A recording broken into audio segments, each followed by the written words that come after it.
আসসালামু আলাইকুম, শুভ সকাল। কি অবস্থা সবার? তো এখানে আসছিলাম মিষ্টি কুমড়া শাক নিতে। আকাশটা দেখে এত ভালো লাগতেছে, খুব পরিষ্কার আর একদম নীল আকাশ বের হয়ে গেছে। এই যে আমার শাশুড়ির লাগানো মিষ্টি কুমড়া শাক, আর এখানে কাঁচামরিচ লাগানো হয়েছিল, বেশ অনেকগুলো মরিচ হয়েছে, বোম্বাই মরিচও আসছে অনেকগুলো।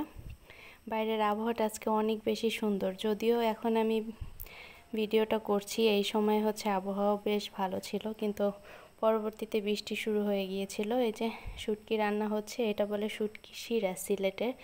এটা শুটকি শিরা হচ্ছে এই যে শীতল দিয়ে রান্না করা হয়। তো পাঙ্গাস মাছ নিয়ে আসছিল, সেই মাথা ছিল, মাথা দিয়ে আজকে পটল দিয়ে রান্না করা হয়েছে। পাঙ্গাস মাছ দিয়ে পটল দিয়ে খেতে কিন্তু খুব মজা লাগে। তো এটাই হচ্ছে রান্না করেছি।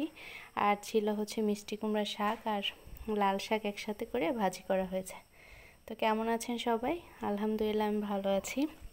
তো আমি ভিডিওটা যখন আপলোড করব তখন একদম পুরো বৃষ্টির সময় আর কি, বিপদ সংকেত চলতেছে, কিন্তু এটা আমার একদিন আগের করা ভিডিও ছিল, তাই এরকমের একদম পরিষ্কার আকাশ, রোদ ছিল। এখন যদিও বৃষ্টি শুরু হয়ে গেছে। তো আমার শাশুড়ি লাগানো গাছ ছিল এগুলো। মিষ্টি কুমড়া শাক নেওয়ার জন্য আসছি। বোম্বাই মরিচ আসছে বেশ অনেকগুলো। বোম্বাই মরিচ আমার বেশ ভালো লাগে খেতে ভাতের সাথে, যদিও বেবির জন্য এখন মরিচ খাওয়া একদমই কমিয়ে দিয়েছি।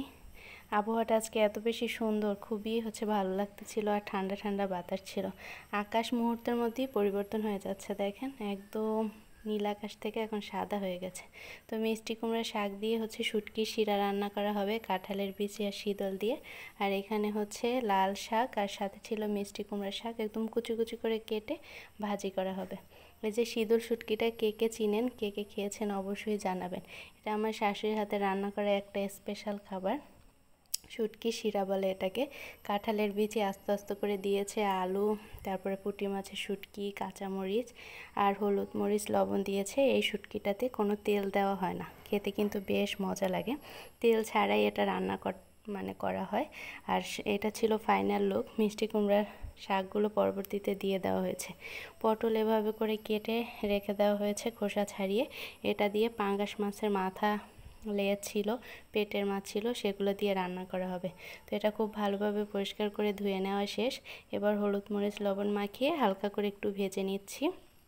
হালকা একটু ভাজি করেই রান্নাটা করব, খুব বেশি মচমচা করে ভাজি করিনি। তো মশলা খুব ভালোভাবে কষিয়ে নেওয়া হয়েছে। কষিয়ে নেওয়ার পরে এই যে পটলগুলো মশলার মধ্যে দিয়ে খুব ভালোভাবে নেড়েচেড়ে নিলাম। পটল অনেকে আবার পছন্দ করে না বিচির জন্য, কিন্তু আমার কাছে পটল বেশ মজা লাগে। যদিও বিচি ফেলে দিলে হচ্ছে খেতে অনেকে পছন্দ করে, অনেকে বিচি ছাড়াই খায়। তো খুব ভালোভাবে পটলটা মশলার মধ্যে কষিয়ে নিয়েছি। যখন অনেকটা একটু সিদ্ধ হয়ে আসবে ওই মুহূর্তে হচ্ছে পানি দিয়ে দিয়েছি। পানি দিয়ে বলক আসার পরে এরপরে এই যে ভেজে রাখা মাছগুলো দিয়ে দিলাম। তরকারিটা খেতে কিন্তু খুব মজা হয়েছিল। আর পটলের তরকারি এটা মাটির চুলায় রান্না করেছিলাম। রান্না করার পরে শেষে চুলার উপরে রেখে দেওয়াতে ঝোলটা আরেকটু ঘন হয়ে আসছিল।